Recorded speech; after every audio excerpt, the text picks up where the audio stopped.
Songs of Our Lives.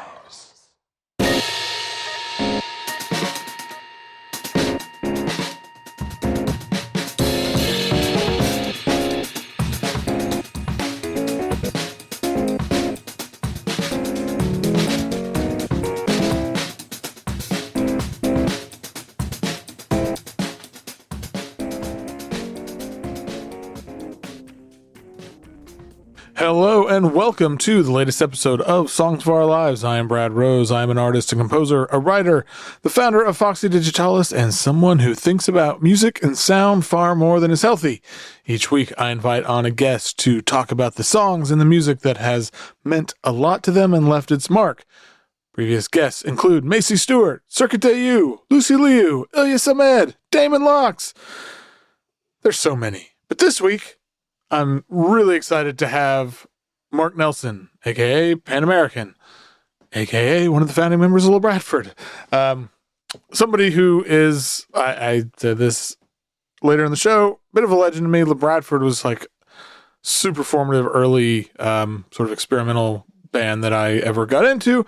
And his Pan American stuff has always, I still kind of remember hearing that first album and just falling in love immediately. But Mark has a new record out with Michael Grigoni called New World Lonely Ride. It's out now on Cranky, and it is just like one of the most beautiful, well-crafted records you're going to hear in 2025. Every time I listen to it, it just kind of like I wanted to put it on the other day while I was doing some drawing, and I kind of just had to stop and really pay attention to it because it's just so well made, and there's like this warmth to it, and the spirit of their collaboration is something really special. There's like an ease to it, but it's not easy, if that makes sense. I don't know. It's a fantastic record. I hope you'll check it out. Also gonna keep doing this, but hey, if you can leave a rating or review wherever you listen to podcasts, that stuff really helps. These algorithms and all that crap, but hey, it helps get this in, I wasn't saying for more people's eyes, but in more people's ears, I guess makes more sense. And of course, you can support the show through patreon.com/Foxy Digitalis. Ongoing support means the world, really helps all this stuff keep going. And everybody who has signed up, thank you so much. And with that, I hope you enjoy my talk with Mark.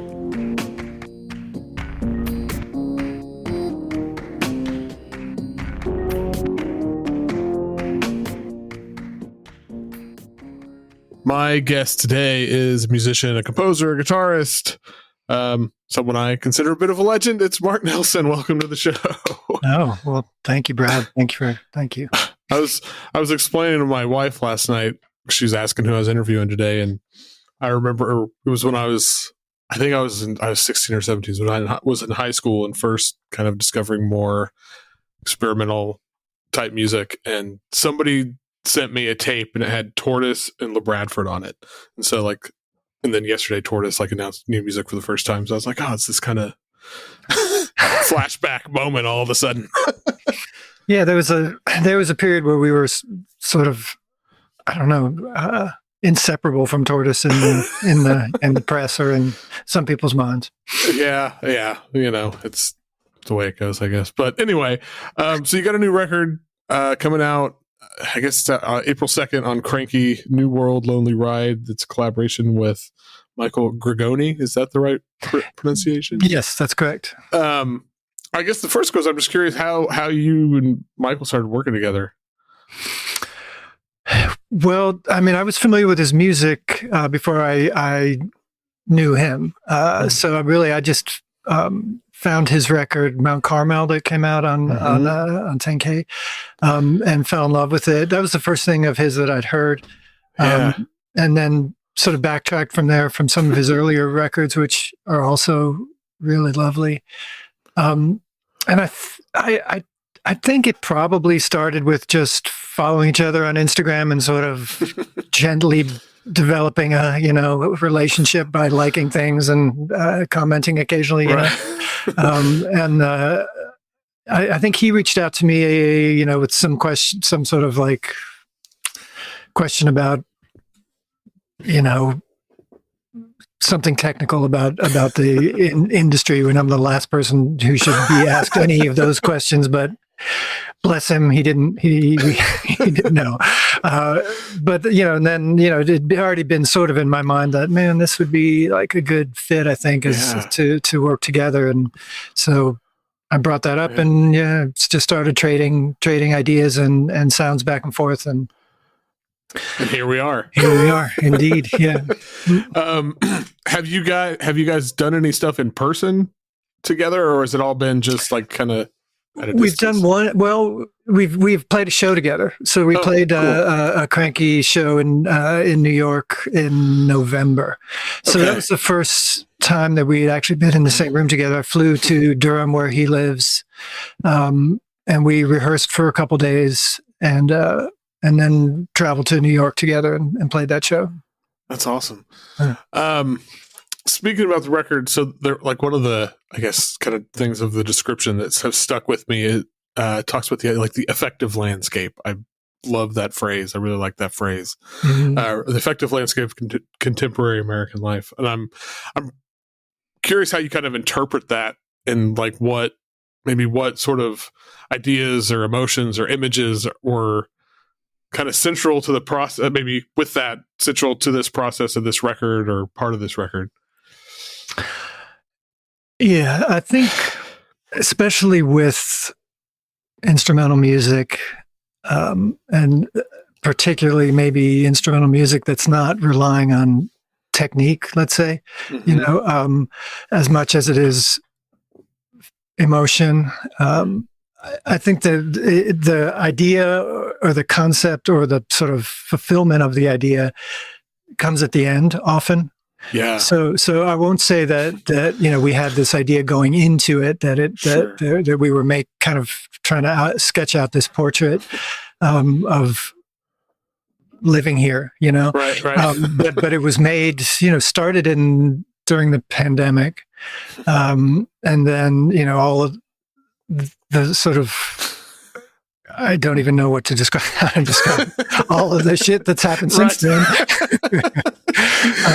And really, it wasn't until we were together in Durham, which was, of course, literally the day before the election. When we were in November, and then I think we just started talking. We're like, there is this. What we see unfolding can be read as a sort of manifestation of this like loneliness and isolation, that then, I don't know, sort of metastasizes into like anger and bitterness. And I don't know. So, I think that's where really after the fact, it was clear sort of what we'd been working on the whole time. Sure.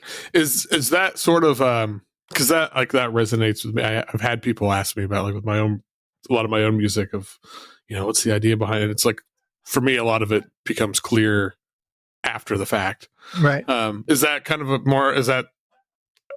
common approach? That feels like a weird, like when you're doing your solo stuff and everything, is it kind of similar thing or? Yeah. I mean, I guess I've always shied away from, thinking too conceptually, it's more the moment is, or the music is in the moment. The music is about the process and the practice mm-hmm. and the repetition and the kind of the moment. And then, so I don't generally, or if ever, start with like a concept, but it does. Sometimes you get through a sort of body. That's the wrong word, but like a period of work, and there's something to show for it, and then it's like, okay, that sort of all surrounds an idea that I can identify a little bit more now. Yeah, for sure. Were there any things sort of like when you guys were working on this record? I don't know, like things that kind of surprised, like unexpected directions that sort of emerged, or things that surprised you about making this record? I think a very pleasant surprise was that our work habits and our approach to time in terms of how a song can come together, how music can come together was very compatible. You know, neither one of us was in any rush for this.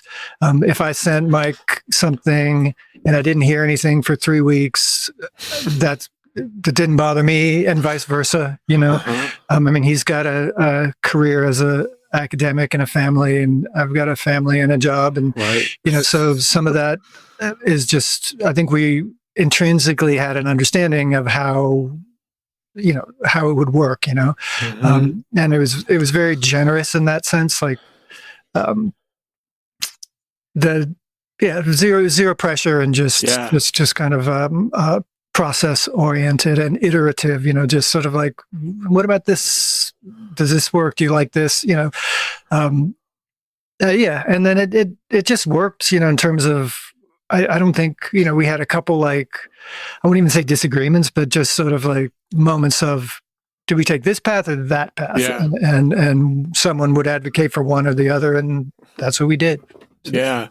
I think that's like a pretty interesting, you know, in doing collaborations, especially like in this way, which I've done many times through my life, but just that it's important. I think I know that early on, especially, I didn't even think about how important it was to think about the compatibility of like that process of, you know, because I'm remembering as you were speaking a project I did where we were not on the same page at all, and it was stressful, and it was, and I think it came through in the music, like it didn't quite work. No, it's really important. I mean, and it's you know, like it's a version of that, you know, the modern thing where you don't always know how you're coming across in a text or in an email, and it's so easy for tone to be misinterpreted. So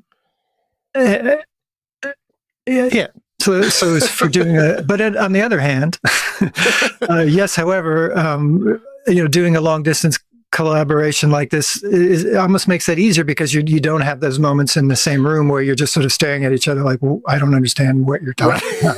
Right. Where you can just sort of be like, oh, hey, I got some stuff going on this weekend, I'll get back to you. Right. But, that's very, very true. Before we get into the song, do you guys have any other plans for shows or anything coming up? Yes, it's not 100% confirmed. So let's say we're working on it, and we definitely it's our goal to do a lot more. Awesome, perfect. Okay, well, everybody should check out the record. It's really beautiful. Thank you so much. Yeah, I've really been enjoying it. But it's not a good segue at all. But we're gonna move into the the meat of this whole thing. And as always, the first question I ask is, what is the first song that you remember? Right. And there's a context here that, you know, because I had an older sister, because I still have an older sister, and a whole lot of songs kind of arrived from her. Sure. Yeah. So, but the one that jumped out when we were having this, when I was, well, I'll back up one step. Yeah. I just went with the first.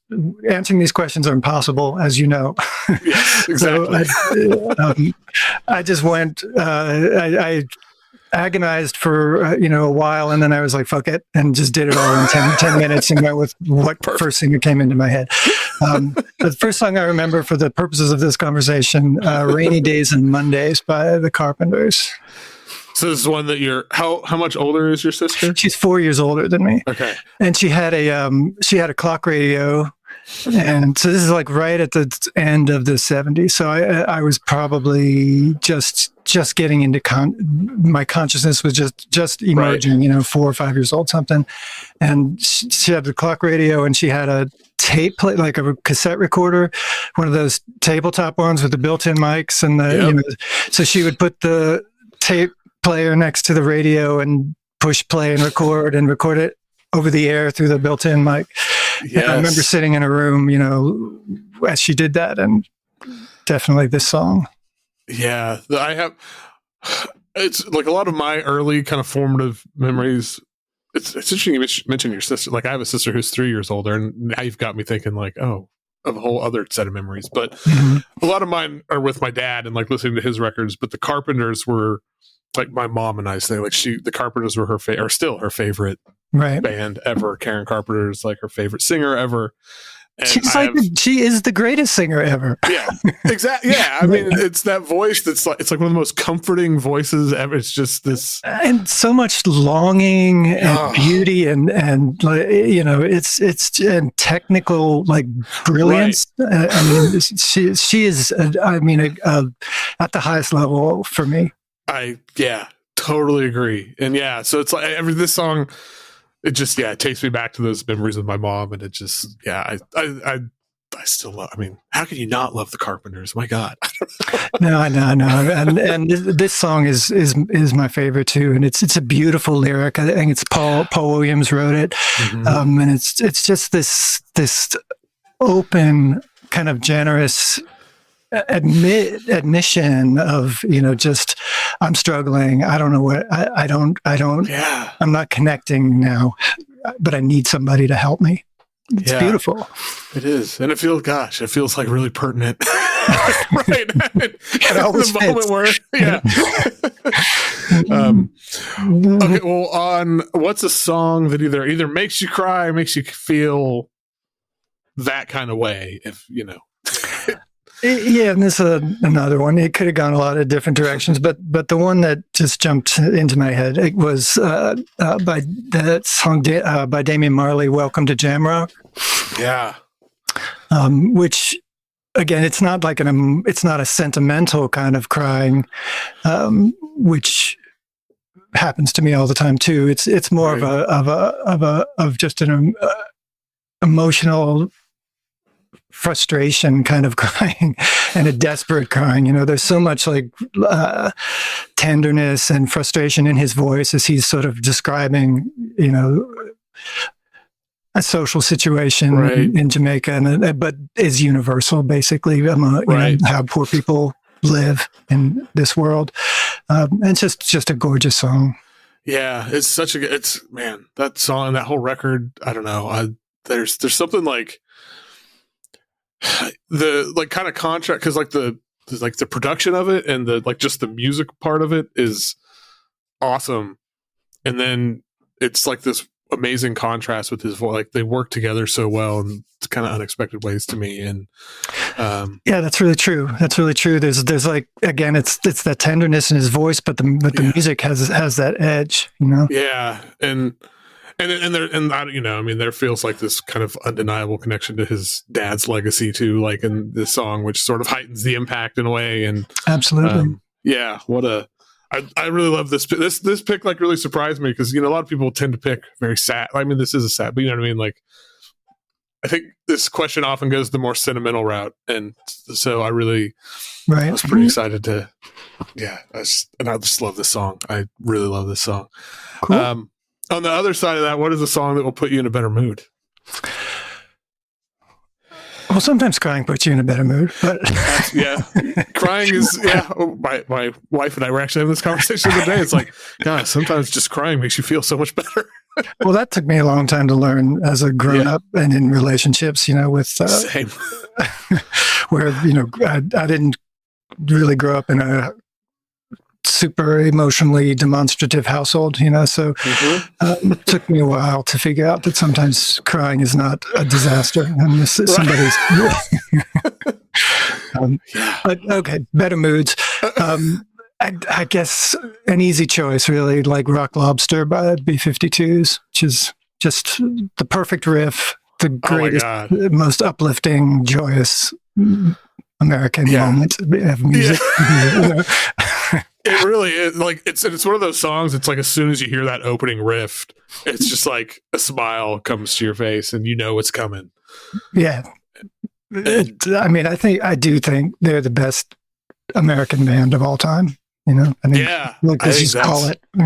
Yeah, I mean, and the thing, gosh, I love. There's so much stuff I love about this song. I feel like Kate and Cyndi are like the real stars, like the animal noises and the like on the court. Like, oh God, they're just And Ricky Wilson as a guitar player, he was a monster. I mean, I know that. Like, one of the things too about this song, there's so much, like, they pack so much into it, but it doesn't feel forced or like, because it's like this new wave thing, and then it gets kind of weird and experimental, and then he kind of just shreds.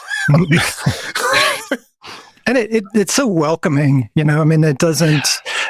Everyone, they were weird looking for the, you know, but yet everyone. I think it includes everyone. You know, their music it seems really impossible that you would be like, no, that's just not for me. You know, I can't. Yeah, that's a really good point. Yeah, no, it is. It is like I was just thinking about this idea of, I mean, inclusivity, but in a, like, I've been in my own work, I've been doing stuff more with, like, in the art world, which is weird and feels weird, and I don't like, I mean, I love going to museums, I love seeing art, but I also don't like how I feel when I go to art galleries sometimes, because a lot of them don't feel like welcoming spaces. Like, there is this kind of, and I was at this event at a gallery I'd never been to, but it was like the most welcoming, warm, it was the total opposite of that. And it was, and I was talking to the owner at one point, and they were like, well, I want anybody who comes in here, I want them to feel like they belong here. I don't care who you are. And that's kind of how this song feels now that you say that. And yeah, anyway. It's such a gift. It's such a gift when you encounter that. It is. But yeah, Rock Lobster. Man. So I feel like Rock Lobster could also answer this next question, which is, of course, everybody's least favorite question. But what is objectively the greatest song of all time? Well, I think I got the right answer for this one. But I chose "Girls Just Want to Have Fun" by Cyndi Lauper. Man, when I was looking through your list, like, this put the biggest smile on my face, because God, what a song! It's again, who amongst us who did not love that song immediately and does not continue to love it more, no matter how many hundreds of times you hear it. I know, it's spectacular. I mean, it's just it just towers, man. I love it. It is, yeah. It's like it's and again, there's something about, like, songs where it's, again, you hear the first second of it and you're just there, and it just I don't know. That seems like a really, I mean, granted, I make instrumental long form music, so that's not really what I'm necessarily going for, but, like, feels like such a hard thing to do, and it's a perfect song. Yeah, I mean, we're talking about songs in this. So, I mean, long form instrumental music is a different art form almost, you know. But yeah, I appreciate this song, you know, for the many years that I've been living with it. It's been part of my life, you know, that it's still kind of odd, you know. I mean, it's straightforward in terms of the message, but then it's also like, well, what is she really talking about? You know, it's kind of more complex. You know, maybe deceptively complex message. I think that's a really good point, though, because it's got this, like, kind of chord of this lyric that you can just, you know, everyone wants to just sing and scream at a party or something, you know, like, but yeah, when you really kind of get down into it and listen to it, it is a much more complex song. Yeah, there's a sadness to it too, where you know, where it's just like, well, why, you know, why won't we let them have fun? Right. Yeah, God. And again, a song that's like, what, 40, 50 years old and still still perfect. Yes. Yeah. No, I love that answer. Okay, well, what is a song that you used to love, but you've heard it recently, or if you think about it now, it didn't quite really do it for you the same way? Yeah, this one was a tough one. I guess it does require a little bit of context. But when our son was young, like 8 years old, and got his first radio, he kind of gravitated. This would have been 2008 or 9, somewhere around there, 10. He gravitated towards a country station, and I think because of the voices are very clear and the stories are very, you know, very sort of, there's a narrative you can follow in those songs very easily, and that appealed to him. So we all kind of got into the contemporary country universe at that point, which I'll make a case. There was a lot of great songs coming out in the mid, in that era of Nashville. So the song I picked was a song by Jason Aldean called "Tattoos on This Town," which it's still a pretty amazing song. I mean, it's from a technical songwriting and performance point of view. It's about, I don't know if you're familiar with the song, but probably most of your people who would listen to this probably maybe don't know it, but it's about a person who's, let's say, 25, 30 years old, like reflecting back about all the stuff that he and his friends did growing up in their small town. Right. But it's hard to listen to it now because Jason Aldean is such a piece of shit. That makes perfect sense. So that's really that's how I took this question. And that's a common interpretation of this question. A common answer to this is like an R. Kelly song. It's like, look, you can't. You just can't. Yeah. No. I never actually had heard this song. But that makes a lot of sense. And there's the video is really poignant too. Because I don't know if you saw that, but they sort of spin it into, and this was it during the Afghan war, right? And sort of in the video, it kind of ends with the Marines knocking on a suburban door with the folded up flag. So the story becomes like, we lost our friend, and now we're thinking about all the life that we had when we were carefree and young, So it's and that's what country music can do, like at its best. And like, there's still like great songwriters down there, and if it's just the industry really filters it out, frankly. Right? Yeah. No, that is interesting. Yeah. No. I'll have to. I think I just listened to I watched on YouTube, but it wasn't the video. So now I'm kind of curious. I'm going to go watch it. Yeah, I would recommend that. Yeah. Okay, well, what is a song that people hate but you don't really care because you love it anyway?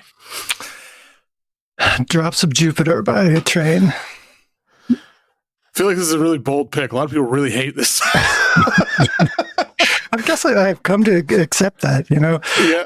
I mean, I have a sentimental attachment to it because I don't even remember the specific trip, but my wife and I were on a trip when this song was new, and we just kept hearing it, every sort of rest stop or, turn on the radio and there it was. But I'll defend it on basically all levels. Again, like it's such a generous kind of idea, and so I liked it already, but then somewhere I read that he wrote it about his mother, which is crazy. Wow. Yeah. So you think it's so it's this idea of like being very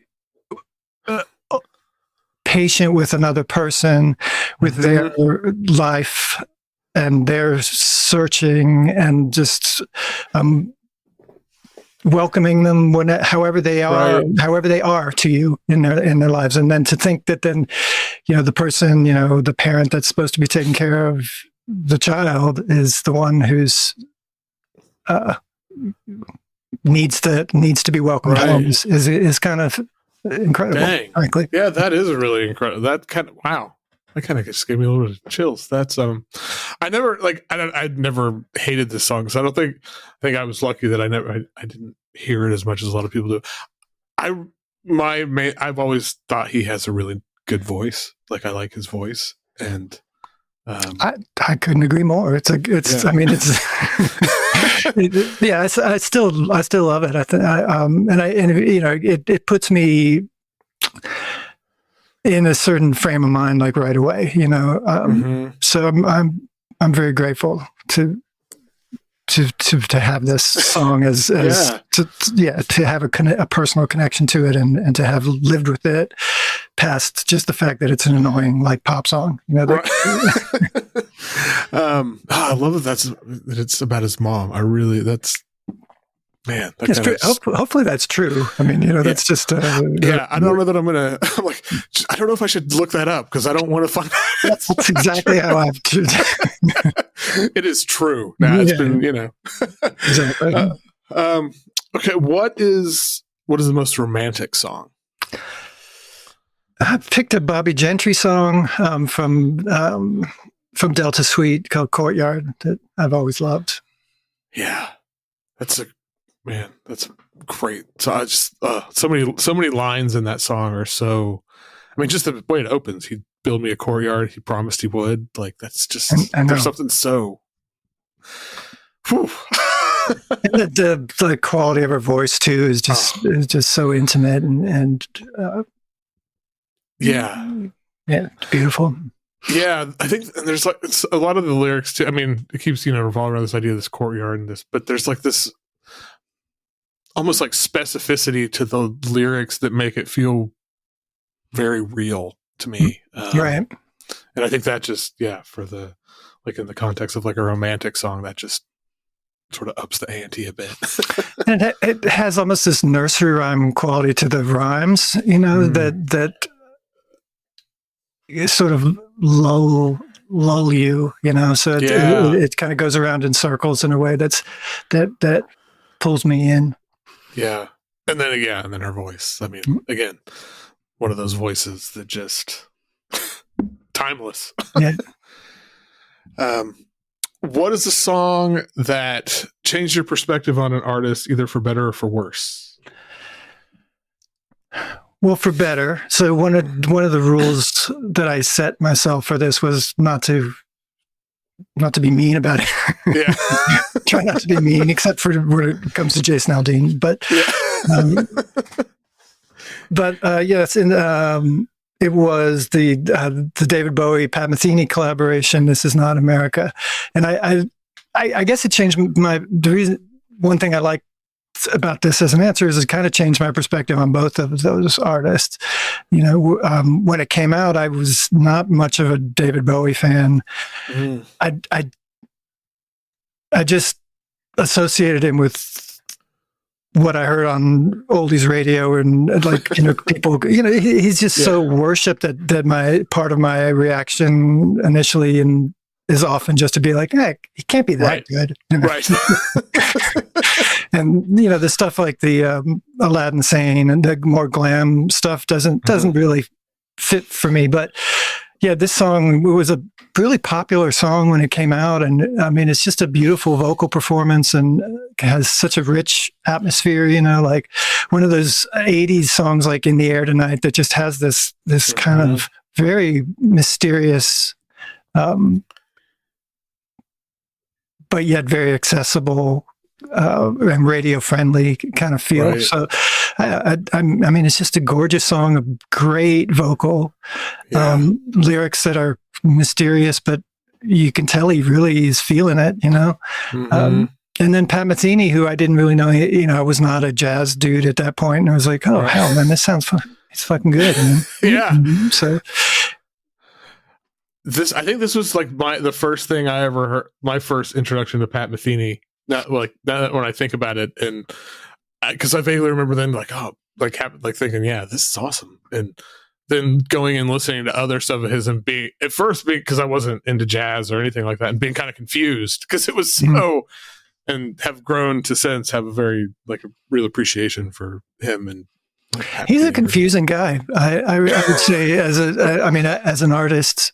And it can be, I have a friend who we kind of dare each other to like Pat Metheny stuff, because it can be a bumpy ride. I'll tell you, he goes off in some weird tangents, but there are really rewarding moments in his, and it's interesting that he's really one of the most popular jazz artists, I would guess, in the world, but yet I wouldn't predict that based on the music. No. Yeah, well, and when I think of if I ever find myself, when I think about jazz, like Pat Metheny is nowhere near one of the first people I ever think about. Yeah, same. So it's that's That's pretty funny. I just like the idea of a game where it's like upping the ante of like, okay, well, what about this Pat Metheny? Yeah, it is get dicey. It's a good game. It's a good game. The next great party game coming to the story. Oh man. Okay. What are your favorite lyrics, or like are lyrics something you pay a lot of attention to, or like they big deal to you, or kind of? No, they're not. And usually, like the sound of lyrics. I mean, it's more. I'll stick with that as just a. And usually, like I don't even know what they are. I have to ask people. What was that? What like, because I'm just not tuned into it. I guess I don't have the radar for picking out words, and so it's usually the texture of voice that I'm interested in, melody, obviously, the emotion that the voice carries, and not generally lyrics. But for the purposes of this exercise, I've been listening to some Chuck Berry music, walking the dog, and so nice. I thought just some of his lyrics in general, I really appreciate, and I thought it would be a nice choice, just because I don't think he gets credit for being being one of the songwriter that he was. Specifically for I was thinking about the song Nadine that has the line, I saw her from the corner as she turned and doubled back, started walking towards a coffee-colored Cadillac. I was pushing through the crowd, trying to get where she was at. I was campaign shouting like a Southern diplomat. And it's like, that's so good. That's great. And it sounds like it's Bob Dylan took so much from him lyrically. Yeah. I mean, if Bob Dylan had written that line, they would have given him a Nobel Prize. Right. That's really true. I mean, I think if you read that to somebody and didn't tell them who it was, you get way more guesses. I mean, nobody would probably guess Chuck Berry. I bet you would get 0 guesses that it were Chuck Berry, unless they knew the song really well. But and that's a problem in its own right. But yeah, got coffee-colored Cadillac is that. Beautiful. Yeah. So good. I mean, and campaign shouting like a Southern diplomat. Like, what the hell? I know. And the thing, and those are like two that it's like you can see that, and you can totally imagine exactly what that is. And then that's Nadine is such a great. I mean, Chuck Berry's. Amazing. Yeah, and then some of the like Memphis, Tennessee. I really like that one too. And that's got there's a line in there that's like hurry home, teardrops on her cheek, or no, it's something more abstract than that. I can't remember what it is, but so again, he tells these stories that they're like folk tales, like a lot of his stuff isn't first person. It's just these sort of almost allegories and fables, and they're so clever and so witty and concise. And I mean, and then like even just getting back to what you were saying before about just like the sort of like quality and texture of his voice and the melodies and stuff, like that's all great too. Like I really love his voice and like that the quality to it. And I think it's Chuck Berry, but people, I feel like most people, when they think Chuck Berry, they just think guitar. He understandably to some degree. I mean, he's like.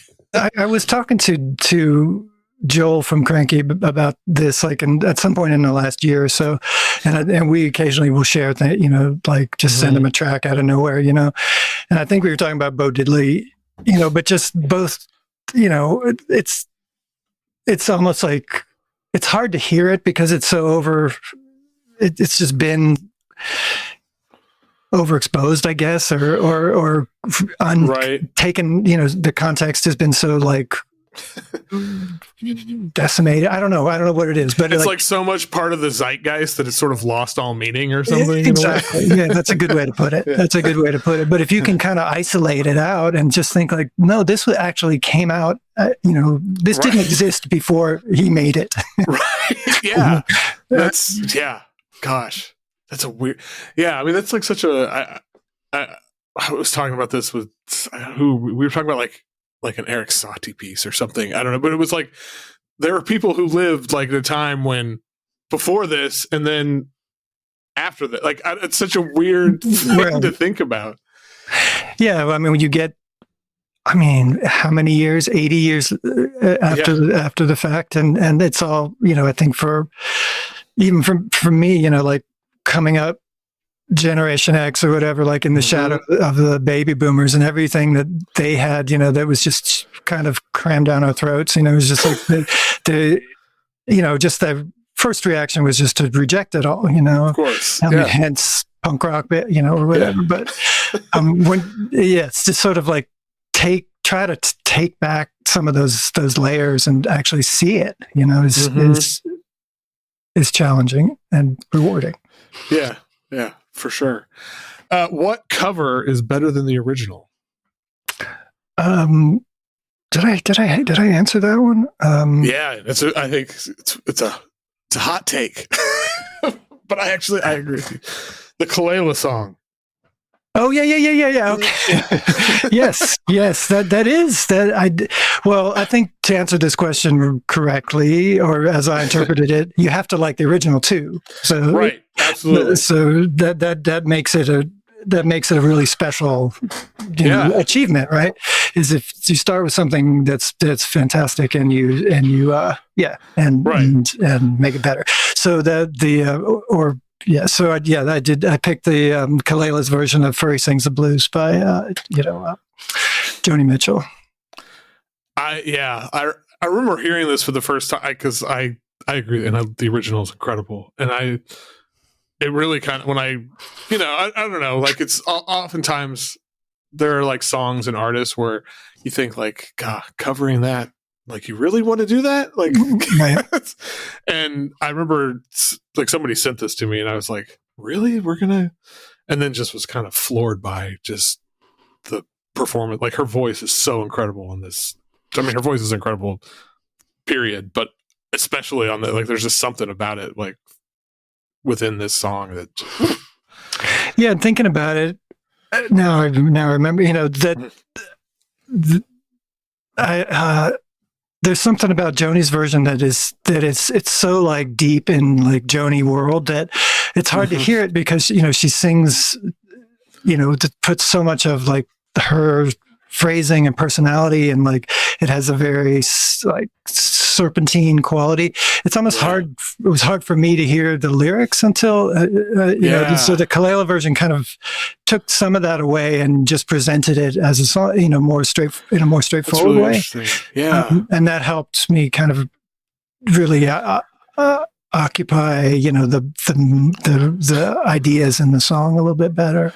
Yeah. That's really interesting. Yeah, that makes a lot of sense, though. That's a really good point. Yeah, I love this. I love this song. Mm-hmm. What's the best hype song? Oh God, I'm sorry. I'm ill prepared because I forgot.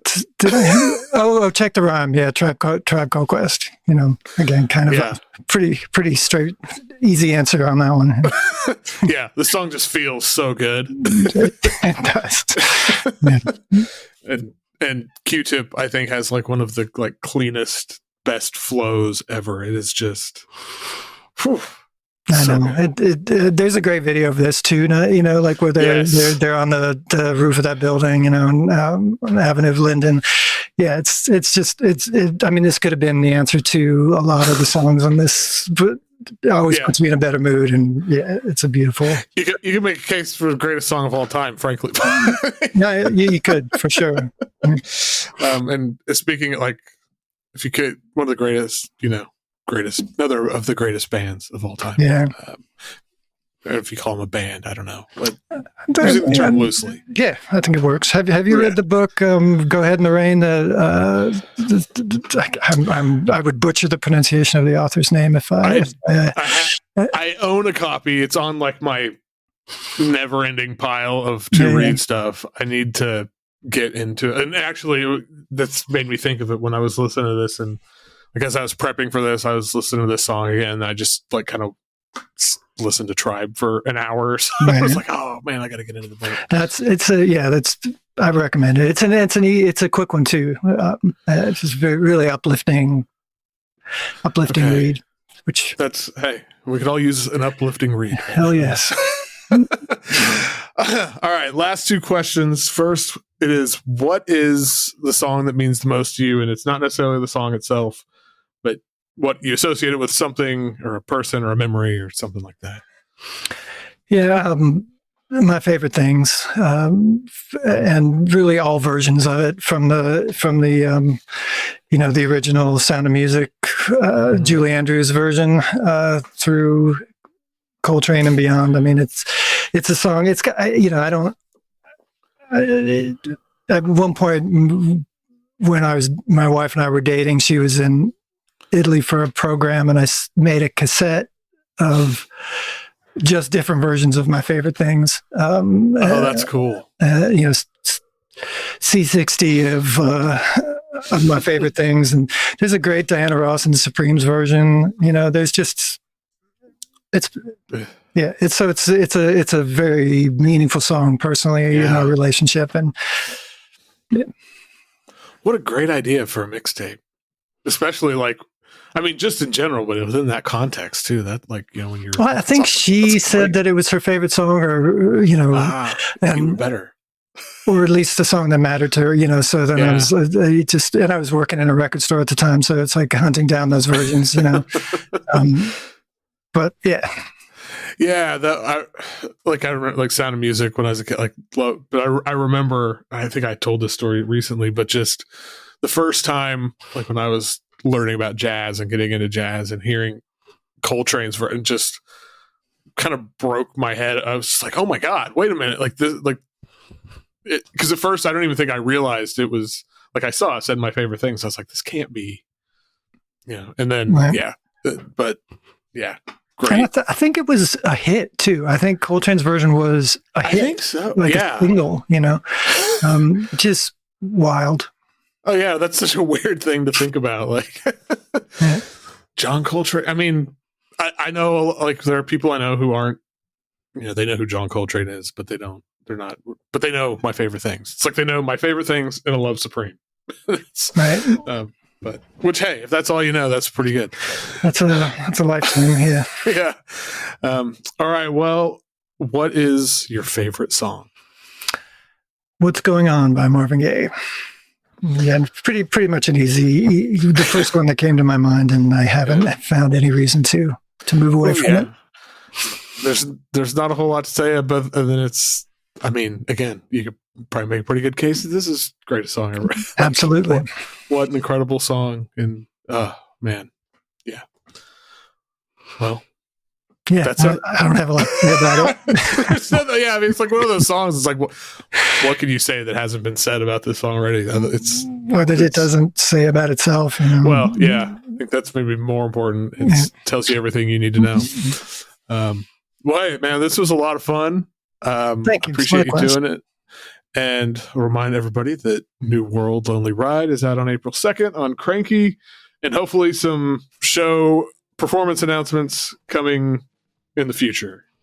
Absolutely. Yeah. Thank you so much for thinking of me, and for your support for this record, and for all the other cool artists you support. I really appreciate it. And absolutely. Great to see you and have this time.